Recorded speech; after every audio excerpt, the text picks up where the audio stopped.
Olá, bom dia, salve, salve.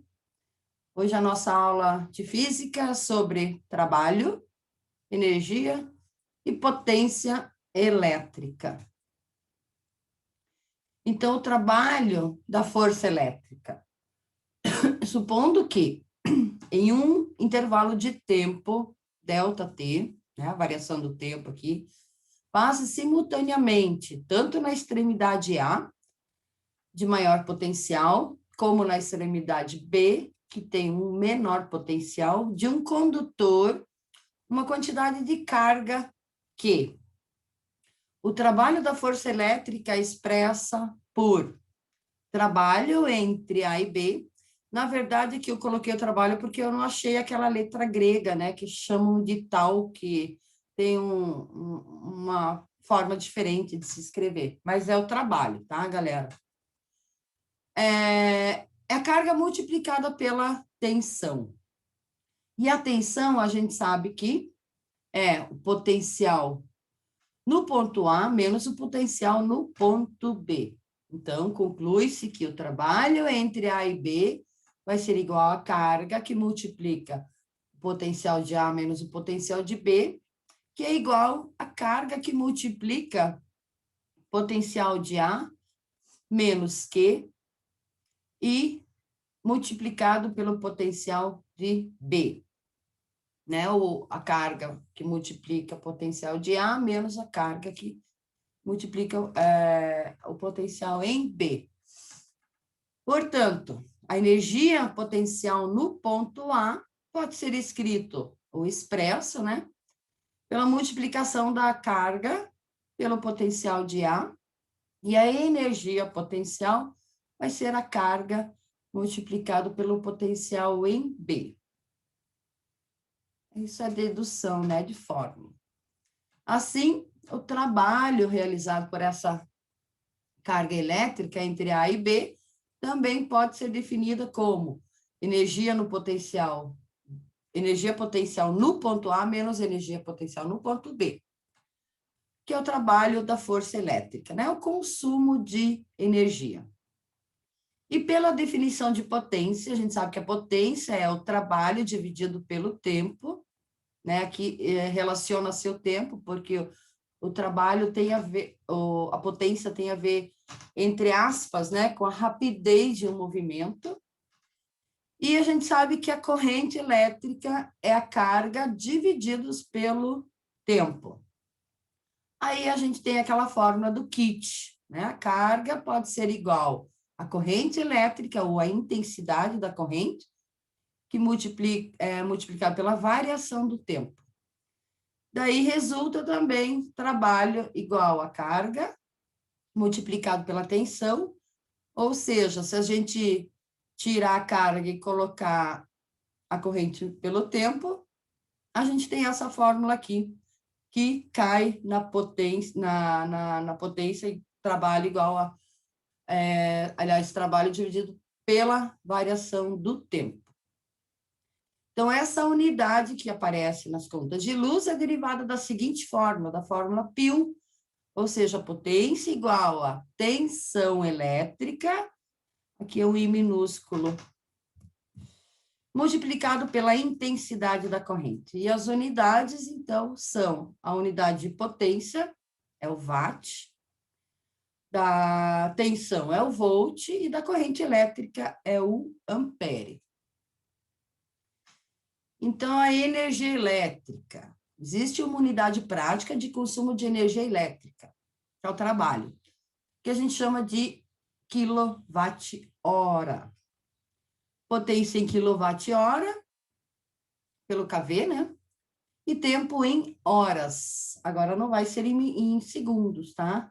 Porque, geralmente, no sistema internacional, usa-se o segundo, né? Nesse caso da energia elétrica, a gente vai calcular por hora. E o consumo é calculado pela expressão trabalho igual a potência, que multiplica a variação do tempo. A relação vai ser 1 kWh. Opa, aqui não é embaixo. Deixa eu já arrumar isso também. É sobrescrito. 10 elevado, né, 1 kWh, 10 elevado à terceira watt, que é multiplicado por 3.600 segundos, porque uma hora, né, tem 3.600 segundos. Ou seja, 3,6 vezes 10 elevado à sexta joule, que é outra medida, outra unidade, né, de energia. Então, essa relação, 1 kWh igual a 3,6 vezes 10 elevado a 6 joules. Nas residências, o consumo de energia elétrica fica registrado em um medidor, né, que a gente chama de relógio. E a relação entre a potência elétrica e a tensão e a intensidade da corrente é dada por potência igual a tensão que multiplica a corrente elétrica. Um dos aparelhos domésticos que mais consome energia elétrica é a geladeira. Então, para economizar energia elétrica com a geladeira ligada, deve-se evitar deixar a porta aberta por muito tempo, ou por um longo tempo, e procurar abri-la com menos frequência. Não guardar alimentos muito quentes, nem pendurar panos molhados na parte de trás.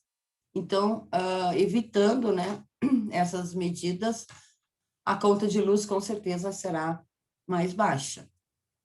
Até porque a gente deve economizar a energia elétrica não por conta, né, de pagar menos, mas por conta da falta de energia mesmo, né? As usinas, elas não conseguem mais produzir tanto, então, muitas vezes tem aqueles apagões, né, que são os picos onde falta realmente a energia. Outro aparelho que pode causar bastante diferença na conta de energia elétrica é o chuveiro elétrico, né?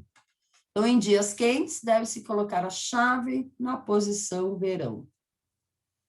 Para minimizar ainda mais os gastos, não ligue os aparelhos de TV e de som sem necessidade. Nem deixe lâmpadas acesas nos recintos em que ninguém estiver presente. O ferro de passar roupas também consome muita energia elétrica. Então, para aproveitar o máximo de energia elétrica emitida por ele, junte uma boa quantidade de roupas para passar. Aqui já vamos ao exercício 1 da página 12. Se alguém tiver com a apostila, já pode acompanhar. Então, estes circuitos, né, são 3 circuitos aqui, representam uma pilha ligada a 2 lâmpadas e uma chave interruptora. A alternativa que apresenta os circuitos em que a ação da chave apaga e acende as 2 lâmpadas simultaneamente é. Então, vamos analisar aqui a figura. Então, aqui está a pilha, tá? E aqui está a chave. E as 2 lâmpadas, né? Então, entre esses 3 circuitos aqui, só vai haver um deles que, quando a gente liga a chave, as 2 lâmpadas vão se acender. Então, a gente pode dizer que somente esse aqui, ó, a energia vem, passa para cá, passa para lá, ou seja, a corrente elétrica, né? Depois volta para cá. Aqui ele vai fazer o desvio, né? Porque elas não estão ligadas aí em paralelo, né? Quando a gente começar o circuito elétrico, vocês vão talvez entender melhor. É a mesma coisa aqui. Ela não vai acender as 2 lâmpadas. Então, só o item 1 é que vai fazer com que as 2 lâmpadas se acendam. Exercício 2. Os seguintes aparelhos são aplicações práticas do efeito de aquecimento de um fio devido à corrente elétrica, exceto. É aquele efeito Joule, né? Então, o que tem resistência, como chuveiro, por exemplo, ferro de passar roupa, é que produz o efeito Joule, tá? Ou seja, provoca o aquecimento. Então, o único que não produz o efeito Joule é o flash de máquina fotográfica. A lâmpada incandescente, ela também esquenta, né? A incandescente esquenta, a fluorescente que não esquenta. Então, item certo, letra D. Aqui, novamente, eu já aumento aqui a imagem. Um curioso estudante empolgado com a aula de circuito elétrico que assistiu na escola, resolve desmontar sua lanterna. Utilizando-se da lâmpada e da pilha retiradas do equipamento e de um fio com extremidades descascadas, fez as seguintes ligações com a intenção de acender a lâmpada. Tendo por base no esquema mostrado quais são as lâmpadas que acendeu. Então, eu não coloquei novamente as alternativas, mas eu vou falando para vocês, tá? Então, aqui no 1, o fio está aqui no polo negativo e aqui ele está numa parte da lâmpada que vai gerar o circuito. Já no 2, então a lâmpada vai acender em 1, tá? Em 2 ela não vai acender, porque ele não colocou aqui nesse polo, ele inverteu também, né? Então, 2 não vai acender. A 3 acende, a 3 vai acender, que tá tudo certinho. Aqui é o fio de baixo, né, desencapado, como eles colocaram, tá no polo negativo, e aqui a lâmpada no positivo. Isso aqui sem chance, né? A gente percebe que não tem como gerar energia assim, ou corrente elétrica, né? Aqui também não, ele colocou um fio aqui na lâmpada, então aqui o vidro não é condutor, né? Então não vai gerar corrente. Nesse esquema aqui também não. No 7, sim, porque o fio ele está na parte de baixo aqui da lâmpada, onde, né, tem que passar o circuito. Então, as corretas são 1, 3 e 7. Na apostila, vocês marcam daí a letra correta. O exercício 4. Qual é a afirmação incorreta? Na letra A, materiais bons condutores de eletricidade possuem elétrons livres que podem ser transportados com facilidade. Correto, está correto. Os bons condutores, eles têm os elétrons livres, tem poucos elétrons livres, 1 ou 2, mas como eles estão fracamente ligados ao núcleo do átomo, eles vão poder ser transportados, sim. Na letra B, materiais isolantes quase não possuem elétrons livres, tá certo? Eles possuem elétrons, mas estão mais firmemente, né, unidos ao núcleo. Na letra C, a madeira seca, a porcelana e a borracha são conhecidas como bons condutores de eletricidade. Não, ao contrário, são conhecidos como isolantes. Então, essa é a alternativa incorreta. O ar seco e o papel são reconhecidos como bons isolantes. Também está correto. No 5, o exercício 5 tem aqueles itens 1, 2, 4, 8, 16, 32 ou 64. Então, a gente tem que analisar cada uma e marcar as corretas e fazer a soma no final. Então, considere um fio metálico no qual foi estabelecido um campo elétrico. Campo elétrico E, né? O E é representação de campo elétrico. Lembrem que a corrente elétrica, ela vai gerar um campo elétrico. Conectando suas extremidades aos polos de uma bateria. Os elétrons livres do fio metálico estarão sujeitos à ação da força elétrica devido ao campo, e assim serão postos em movimento, dando origem a uma corrente elétrica através do fio condutor. Sobre esse fenômeno, assinale que é correto. Então, ao longo do fio metálico, a intensidade da corrente elétrica pode variar. Não, nesse caso, a corrente é constante, né? Não varia. Então, item 1, incorreto. Item 2, o sentido convencional da corrente elétrica através do fio é o sentido do ponto de maior potencial para o ponto de menor potencial. Correto. É isso mesmo. Vai do maior potencial para o ponto de menor potencial. Então, item 2 está correto. 4. Ao passar através do fio, parte da energia da corrente elétrica é dissipada em outras formas de energia. Está correto também, né? Que seria o efeito Joule. Não só o efeito Joule, mas ela perde muito calor, né, para o ambiente, ou para o fio que está ali na resistência, né? Então, item correto.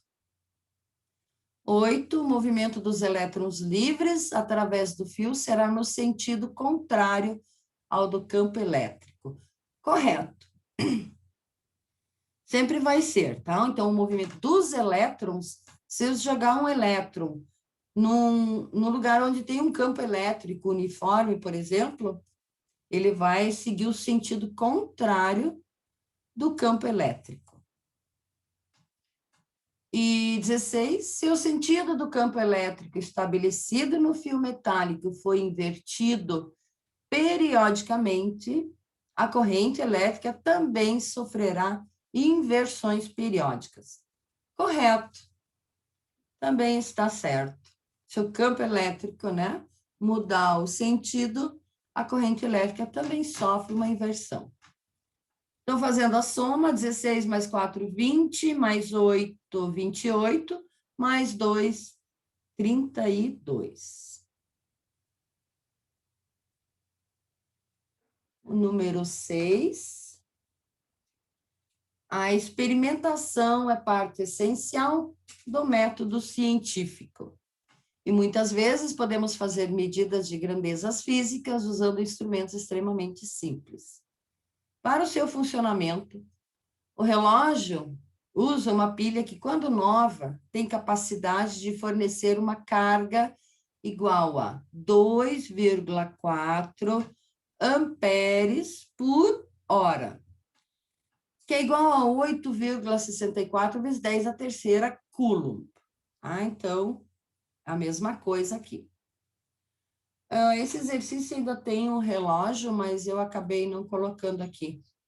Mas tem na apostila, tá? Quem tiver com a apostila está observando ali.